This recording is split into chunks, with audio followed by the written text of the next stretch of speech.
Hello and welcome to Everyday Lessons Every Day. I'm David McBee.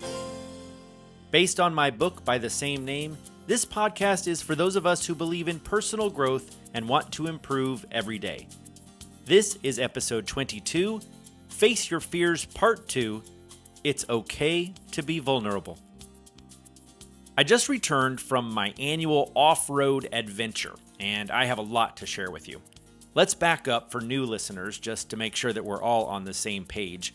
A year ago, I was invited to go to Moab, Utah, the off-road capital of America, with several of my Jeep friends. It was my first time doing some serious wheeling. When I found myself on a 70-foot fin, well, that's kind of a giant rock that has steep drops on both sides. Think of a Hot Wheel toy driving up the back of a big dinosaur toy. Yeah. Anyway, I'm on top of this fin and I experienced a panic attack. My heart raced, I lost feeling in my face and hands, and I thought I was going to pass out. Thankfully, I was with some very patient and understanding friends who helped me overcome my fear, and I experienced the trip of a lifetime. You can revisit episode 12 to hear more about that, including actual footage of the panic attack. When I got home, I was so inspired by the experience that I wrote my children's book based on those events.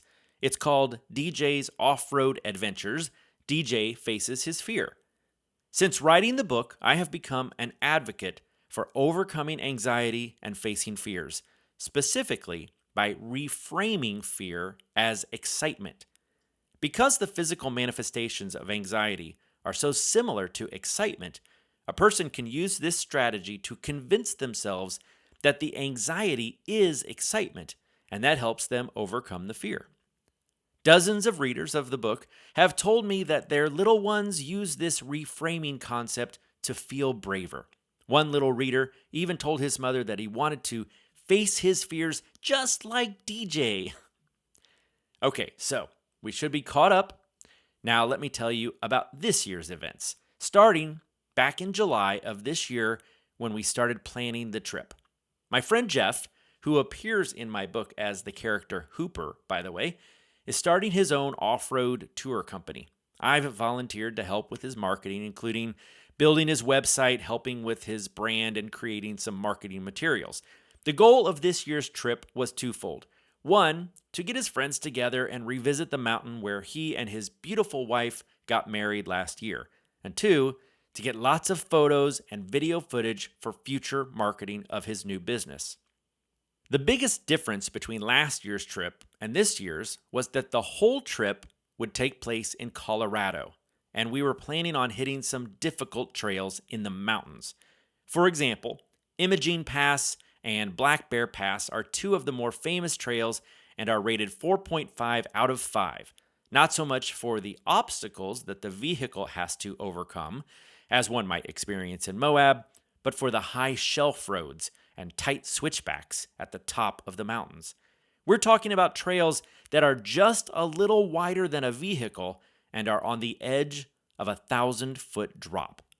Shelf roads like that are my greatest fear. Actually, I don't think fear is a strong enough word. It's more of a phobia because no amount of logic or reframing helps me overcome this fear. I know that the roads are safe, relatively speaking, I mean. Thousands of vehicles safely use these trails every year, with only a few deaths that are usually associated with careless driving. But I'm still terrified of them. Yep, terrified is the right word. But I love going off-road with my friends. I love the Colorado mountains, and I didn't want my fear to keep me from experiencing the things I love. Have you ever felt like that? Compelled to do something that just scared the hell out of you? I recently heard Drew Barrymore say, "When you're afraid, it means you haven't done it before. You're not confident, and you are in the zone. And that's where I prefer to be. As sick and masochistic as it is, I love it." When I heard her say that, I thought, oh my God, that's it. That's how I feel about these shelf roads. I'm scared to death, but I love it too. So I made the decision. I was going to follow my own advice and face my fear just like DJ, the little off-roader in my book. In preparation for the trip, I spent hours and hours watching YouTube videos of the trails we were planning to drive, with Black Bear Pass being my main focus. I watched hundreds of Jeeps and trucks, tackled the famous switchbacks, and I even have a postcard of the view from the top of Black Bear on the sun visor in my Jeep. It's my vision board of the number one thing on my bucket list. Now, just watching the videos made me nervous. The width of the trail, the height, the drop-offs, it was all a lot for a guy with a phobia of shelf roads. And to make matters worse, there were a lot of fail videos showing vehicles that didn't make it. And this year, there were 4 rollovers on one of the trails due to a washout, something that no amount of driver skill could prevent. My poor wife and daughter, they would see me watching these videos in the living room, and they couldn't even look. They were scared for my safety, and I don't blame them. They were with me during my first major panic attack several years ago on a bus between Durango and Silverton, Colorado. They know that I'm just not made for shelf or mountain roads, and here I was about to go drive the highest, scariest roads in the country for a week. At one point, I apologized to Emily because I knew I was causing her stress. I just said, I promise to be careful. I promise to come home safely. I'm sorry, but this is just something I have to do. And being the understanding angel that she is, she didn't give me any grief about my decision and simply encouraged me to be safe. So I'm watching all these videos, reading about these rollovers on Facebook, and I'm trying to mentally prepare myself for the trip. And that's when the dreams started. For nearly a month before going to Colorado, I would find myself at the top of Black Bear Pass every morning at around 3 a.m. I'd wake up with my heart racing. I would struggle to go back to sleep. I started taking melatonin, CBD, and eventually Tylenol PM in my attempt to get a solid night's sleep. Nothing worked as my brain wrestled with the anticipation of what was coming. Now, you may be wondering if I ever thought about bailing. Honestly, no. For one thing, it was a goal I wanted to accomplish. I really wanted to stand with my Jeep at the top of Black Bear, knowing that I did it. For another thing, how could I not go? After writing a book about facing fears, what kind of fraud would I be? No, there was no way I wasn't going to go. Like I told Emily, this was just something I had to do. Let's jump ahead to the trip. The first 2 days were pretty easy. Knowing about my fears, Jeff took us on a couple of easier trails that don't have a lot of shelf roads. I was in my element. The beautiful aspen pines, the waterfalls and streams, even the top of the mountain was fine because there were very few moments when my Jeep was near a place where even a slight mistake would result in falling to my death. I called these the bunny trails, and they were helping me acclimate to the mountains and what I knew would get a lot harder in the coming days. Then, the night before Black Bear, I woke up at my usual 3 a.m. with my heart racing. Only this time, there was no going back to sleep. The fear had built up so much that I was struggling to breathe. Alone and panicking, I did what I always do when I'm scared. I called my dad. Yes, I'm 49 years old, and it was 3 a.m., but I called him in the middle of the night to tell him I was afraid. The conversation started with him telling me that I would be fine. He reminded me that I was with experienced Jeepers and that hundreds of vehicles safely navigate the trail every year. Then, I started crying. You heard me right. I blubbered like a child. As I told him about all the things I was feeling, my fear of the shelf roads, how I didn't want to let my friends down or hold them back, how I didn't want to be a fraud, and how I wanted to be a good role model for my son. And when he heard all of that, when he realized how truly afraid I was, he changed his tune. "You're not ready, Boog," he said. I paused. I couldn't believe he said that. I was 100% sure he was going to reassure me that I could do it and that it would be okay. I wasn't expecting him to say that I wasn't ready. "What?" I asked. "You're not ready," he repeated. "It's okay. Black Bear isn't going anywhere. You've only been seriously wheeling for a year. Why do you think you have to tackle one of the most frightening trails in the country so soon? You don't have to, Boog. But what about my book? How can I tell people to face their fears and then not face my own? What are you talking about? You did face your fears. You conquered Moab that day, and not taking on Black Bear does not make you a fraud. And it doesn't mean you won't ever do it, just not today. Son, you're not ready. As he made his point, the tears and the hyperventilating started to subside. Maybe he had a point. Maybe I was pushing myself too far too quickly. Maybe I wasn't ready, and maybe not taking on Black Bear didn't make me a failure and a fraud. We continued to talk for another 20 minutes or so, and I made the decision I would not drive Black Bear. Instead, I would ask my friends if I could tag along as a passenger. Then when I'm ready, I could come back and drive it myself. I thanked my dad, apologized for waking him up, and hung up the phone. Then I thanked God for keeping him alive into his 70s, something neither of us thought would happen when he was 43 and had open heart surgery. Dad, I know you're listening, so I just want you to know how much that conversation meant to me and how grateful I am for you. Okay, so you're probably wondering how things went the next day. When I told Jeff and my friends that I wasn't ready for Black Bear, what I thought would be an embarrassing and humiliating conversation, they were incredibly understanding. When I mentioned the idea that I might be out of my league and that I should consider going home, they wouldn't hear it. They offered to change their plans and find trails that were more suited for me, but I didn't want that. I didn't want to hold them back. My need to people please notwithstanding, I still wanted to stand on top of Black Bear, even if it wasn't with my Jeep. So we agreed. Tanner and I would ride with my friend Justin, who has always been encouraging, supportive, and understanding of my fears. He's always telling me about the first time he faced some of these trails and how scared he was. There's something calming about his personality, and maybe because he's a dad, he has always been very patient with me. And so we started up the trail.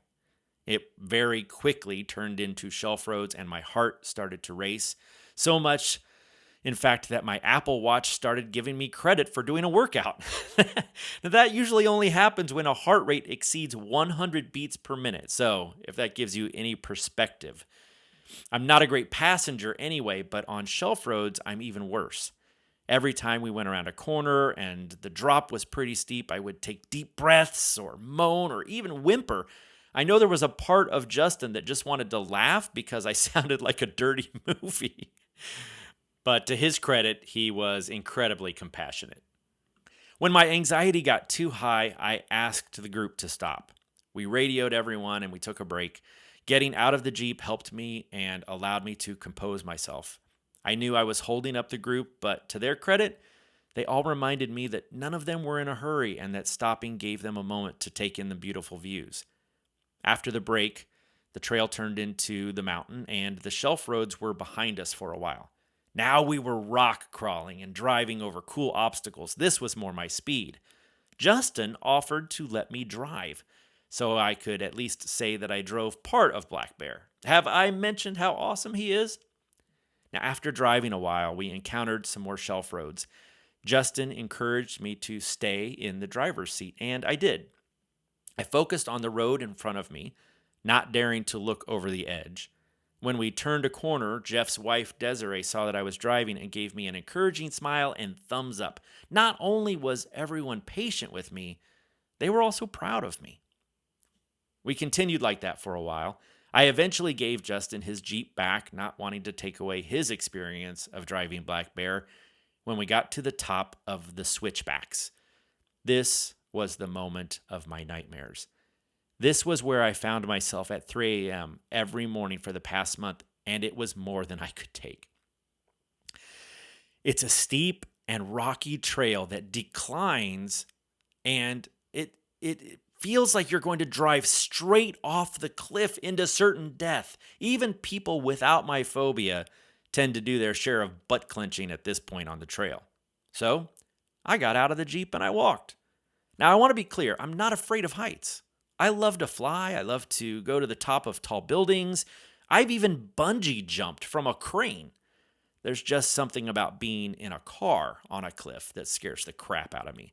So walking those same cliff roads, walking was easy and fun. I even got my drone out and got some amazing footage for Jeff's new website as I traversed the switchbacks via my hiking boots.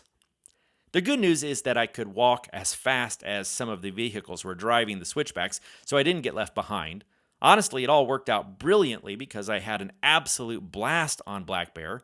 I didn't hold up my friends, and I got awesome footage for Jeff's business. Plus, now that I've seen Black Bear in person, I know exactly what to expect when I'm finally ready to conquer it in my own Jeep.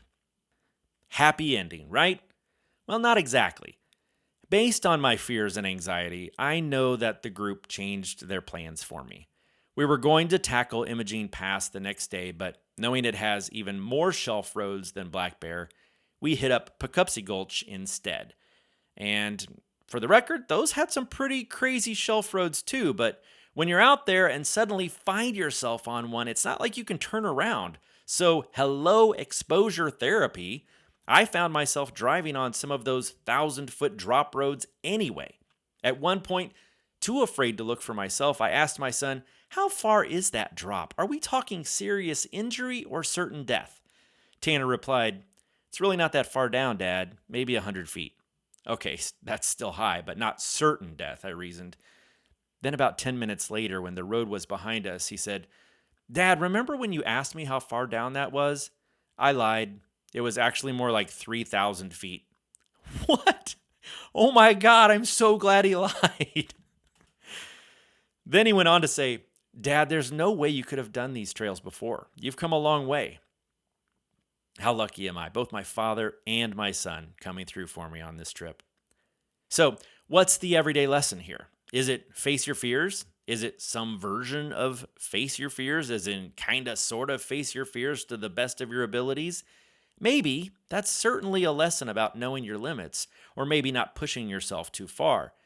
But as I look back on the experience, I think the real everyday lesson is this: be willing to be vulnerable. While I have some guilt about calling my dad in the middle of the night and regrets about slowing down the group, including making them change their plans, I truly believe that being honest about my anxieties and being vulnerable gave my friends the opportunity to be patient, kind, and understanding. When I offered to go home, they wouldn't let me. When I was afraid on the trails, they slowed down. When I was too afraid to take on Black Bear, they made arrangements for me to experience it as a passenger. And while Justin let me drive his Jeep, I know that any of them would have made that sacrifice had I asked. I know that when I make sacrifices for others, I feel good about myself. It allows me to be a better version of me. I hope that each and every person that I inconvenienced on this trip feels some amount of pride for the way they took care of me. I am truly grateful for their kindness. And so, I challenge you. Get out a Sharpie and write "Be vulnerable" on your wrist. When you find yourself in a situation where you have to count on others, be honest with yourself and with them. Give them the opportunity to be caring and thoughtful. Grant them a moment to be the best versions of themselves. Don't allow your pride to rob you of an opportunity that scares you or takes away their chance to be compassionate and kind. Let me know what happens when you implement this lesson by sharing with me personally or sharing on social media using the hashtag #EverydayLessonsEveryday. If you like this podcast, please share it with your friends and family. Let's get the word out there and see if together we can make the world a better place. I'll see you next time. Now go out there and do something awesome.